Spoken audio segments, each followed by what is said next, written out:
Nana ya emua beyi Kenya sehema atoso mienu Asante Memu ha Kokofu Kumase Kenya se ye ni wama efri efunu baako Kumase na ye penini na Kokofu aba Kenya se na ye ka ekyiri na efie ko bi se wampem okọ ekula no Asante Memu ha obi ahu se Kokofu hema ne Kenya se hema ene da sako enwenam se ye anuafo efiri yefunu baako maame baako papa baako enu nti na ehunu se ye da sako mu enye nchen ye ka nanan ayokofo adiase ene sa nipa miensa na Kokofu Kumase Kenya se na se tutu abibio se bo ye munsu sire obano no ene maame preko epeneme ene maame preko ne Kokofu hima ne maame ne na efie ko bi se wampe na makwa du ye sante hima wotia kunye so na se tutu abibio ni nua pa maame na efie ko bi awoye mu epiesi ene enti se mu se yebo Kokofu yebo Kumase yebo Kenya se a na nyese bi ayokofa bi eda yentem efie fo baako maame baako papa baako adiase enye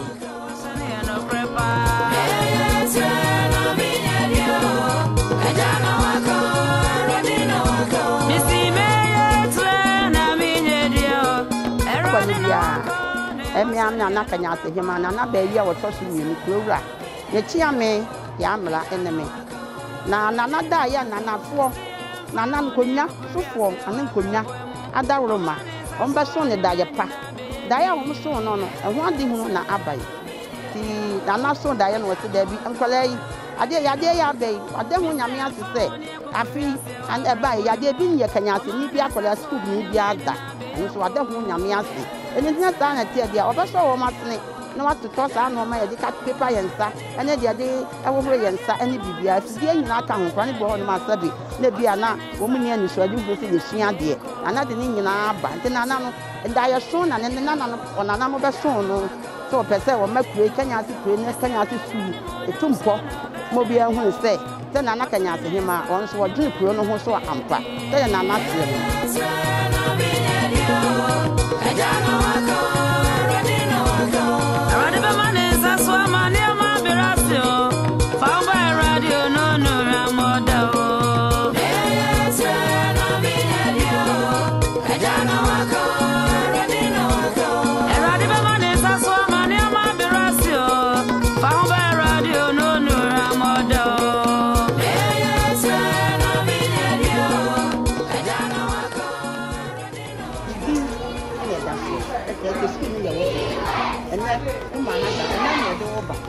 Temporary work in Aya will not know. On 5 hours,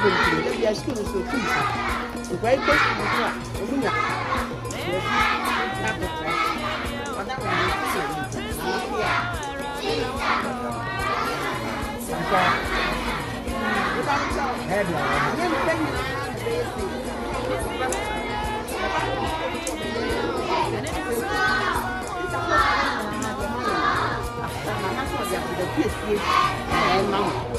when I'm some master, I'm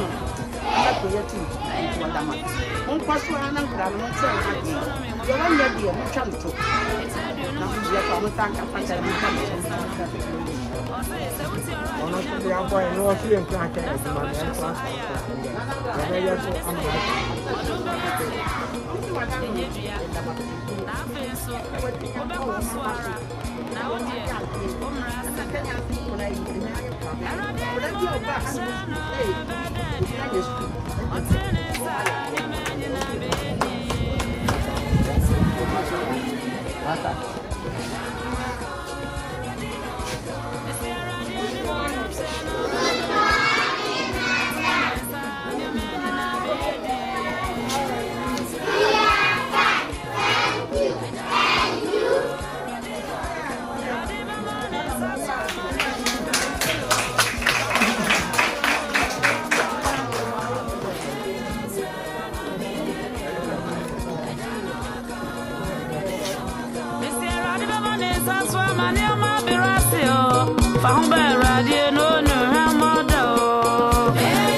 na wakase bia na nkosu me kodoko na wakoko ni school ene koko no any school no mo tene mo na mo sia na bi na ko de bi na minister en ya be ba mu kan ya president amen ye ni ni ya mo se ka mo to mo ni mo na mo sia de wate na ko di wan ya ko so no Ako vya duwe. Gasine na ese ya ko di na. Asa wo di mo ni. Edi kan meda otwedi ampo Nyankopon ase. Ene enipa ene pepa a wodi ama ye nei. Senye nipa nyina ena enya ne senia ye nya no. Ya adum bi na wodi bi aso ye so. Etosu mienu meda Kenya ase akyerɛkyerɛfoɔ ase.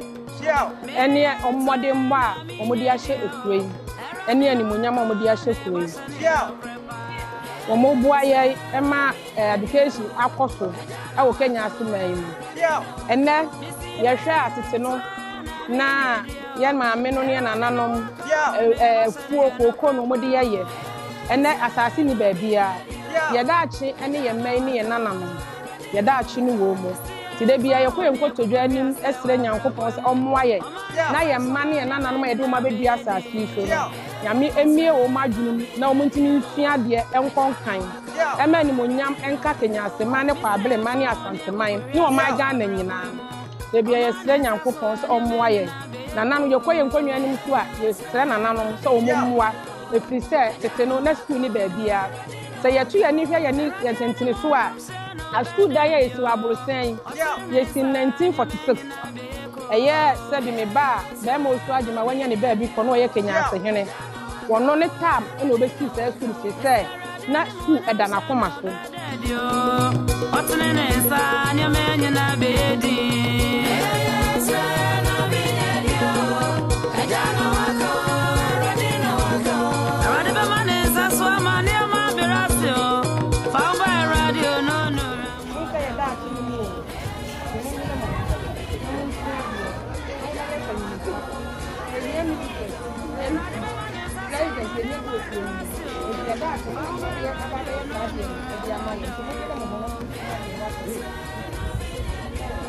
Acabou aí.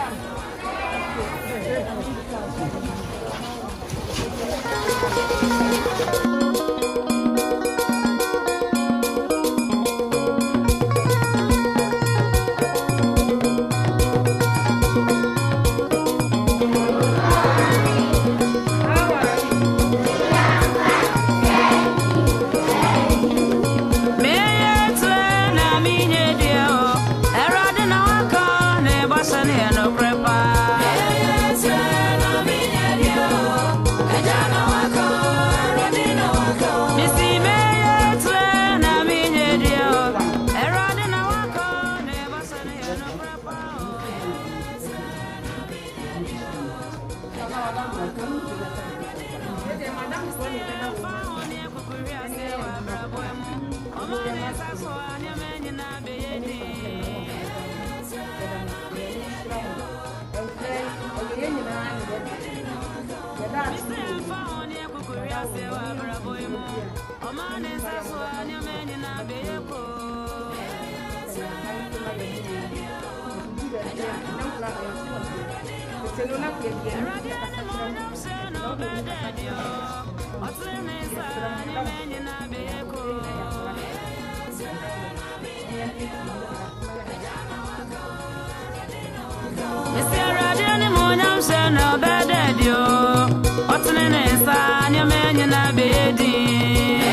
Enti saa na me bayi be ma Fredu Agyemai ono so ba ye sompa ne nana no be mo so ne nana mo som Kenya asema ne kwa abrema no ono so ba ye ono so otoa so nana be ye a metoso mienu me so me bo me ma no chidom se ye beboa ama Kenya aseman kwa abrema ne asanteman apagya na ebi akoka ye nyina ye wura na se tutu abebio santehene na amakwadu yi adom santehema na bi aka wo nyina ma bi aka oman Ghana nyina nana enko ade baako na wonsa na chi senya tie bia se nyame ma ne nkwa no ma na hoden na wote ho no mu a bibia esese wo ye bia obeba be ye obetu anamo da bia eblesem obeba nana Kenya ase hema de awaye de wayama ne ma mpanimfo nyina ye hu se nana odwen kure ho enti wo ma ba pen na wo yabo pen na ma wo krom adwumum ana Kenya ase ana duase ana ba bia no wo so nyankopɔ be mo ahode na wo so tim ko ye bi ma asukufo omo nsua na omo so ntie nye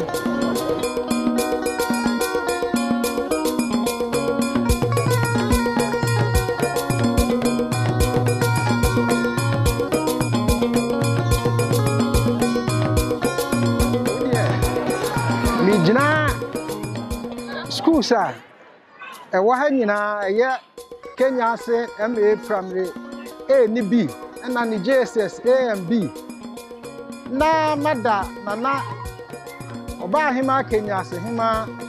ase se ene waya ade ama ye ho adwiri yan isan se enya eda nyina na hu se ukọman bi so a hu se ohima no ene ne mpanimfo se omo adaje kwasere school ene yete nenka se nana ebeba besra yen ampaniampa ene ye hwe nanim waba aba besra yen abehye ye ne ankwada ni nyina nkunan ada yase se ade ayaye no aso nani idi se wei ebema yetumi aboye ho so bi ofise ye hu se ade ayaye no ade a eye oba ahina ani so eno nti ebehye ye kutupa ama yakoye nim yakonkodene na yaboa wo ayi Kenya ase eman suku semu die tia bie wo oba wansa ama ne nsafan ene corona bremu ade titiriu a yede boye ho ban eye nose mask ene sanitizers wasade bia dom yen se yan chairman kwala ne teacherfo nyina ye yeka ne se awrade nhira ya na naba fani Kenya ase hima na on tira na hiemu na danyina wontumi na ye adoye no onsa na srasra ye nsane ene ye huni ye yeka ne se ye de awrade din eda nana hima ene ne mpanimfo atra nkonya ba ye ase amen enti na ye gina ha no ma animonyam a otwede ampa wode adom ye enna ma ye da so egina ha na ye ba ye mu se school bi wo ha no ma me din da so eye nana ya moa da ye school that time MP no wo fabre ha no wona bo ko fifrim pon na school fo no ema de adisrade e beto yanim se wo mo ho kyire wo mo wo classroom enti ma meto me nsa fra me nanan e de dwaatoa ne adisrade e to nanim se na MP wada woroma wonana sese ministika me di ko si school dan wonana no wo fa asefo so yenya baabi enfomo ntena enkyere wo made ti wada wo ma wona misu a me hwe woni ma ministry oba ti wonabo boa me wono so di akomapa etie me boai ebesi classroom e de ma Kenya aseman wo wie ye no wosenana akwanya kura wunya ya woto nsa frɛ me no tu imesi etimi mfa nto wo bia me de beto na Kenya aseman na ya mu abaye ene odi school no to me enam na koma pa na wo ma pabele man ene Kenya aseman wona bu ko fife mpo wo ba ye wo si school bebre wo si bi wo Kenya asesoro no school kɛseɛ ezie ya wo de to be ma wo su ageman kyese ade adesradie bia na ade beto na nimu bia wo frɛ no nko a odom ye no wa ya ma ye enti ye busu a ye sre me nananom a omu wa kwantuom me nananom omu wa kwantuom ne ma de hye omu wa kwantuom be gina saa kwanya iso sre wo mu se o mada woroma yo meye ye moa Kenya aseman da woroma ifa ye school sem enne school na de ye bibia school ni ye daache school ni ye madaache so mada woroma computer emwa biala o mada woroma o monnom ye no momfa mwa ye na yesu na nano ne ye manom o mon konkan ye beti ye ne ye nya MP ne ye nya ministers ne ye nya doctors ye nya lawyers na tese kuroi apeja na ye ni munyam me da wo ma se obi biala wo se me bia no me da na se Kenya asefo a ye wa akwantuom ya da woroma ye sere wo mi ni se kwa abelefo ma e wa akwantuom ye anyame ye hyirehira bebre me nam sa akwanya we so sere wo mutune sa sere wo mu se wo meboa ye wo meboa Kenya aseman na Kenya ase entumpo Kenya ase nkonkan mada woroma mo amohwa ya de ya abai mada woroma na ma ye ne me mpanimfuo e ma mpanimfuo Kenya ase mpanimfuo ne me ba be ma fredi ageman ye gina ha no ma ye de ade fefei ye de akakrai ye de bre school fo ti ye sere wo mu se kwabelefo Kenya asefo mo wa kwantuom ene Ghana fo nyina ye sere ye nam sa kwanya so sere wo manpanyin se Kenya ase aye kese na da woroma ye hia school yeah me ye na minye dia ene da so wo Kristo mo era de na waka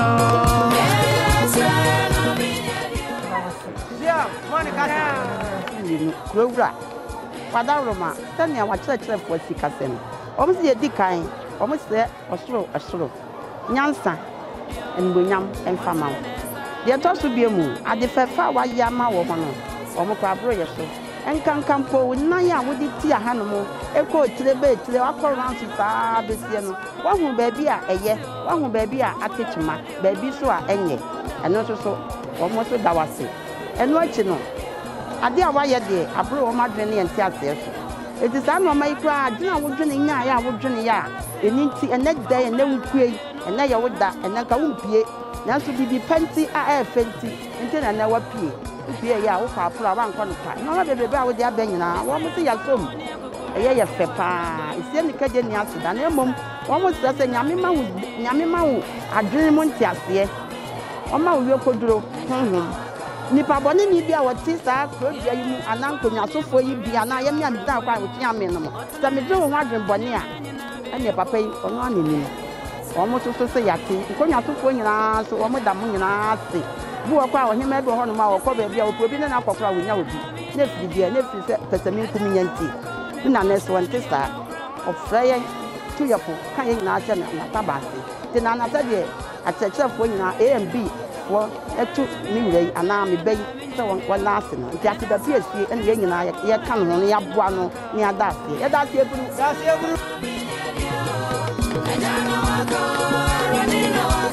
yeah me ye tena mi nye dia ene da so wo Kristo mo era de na waka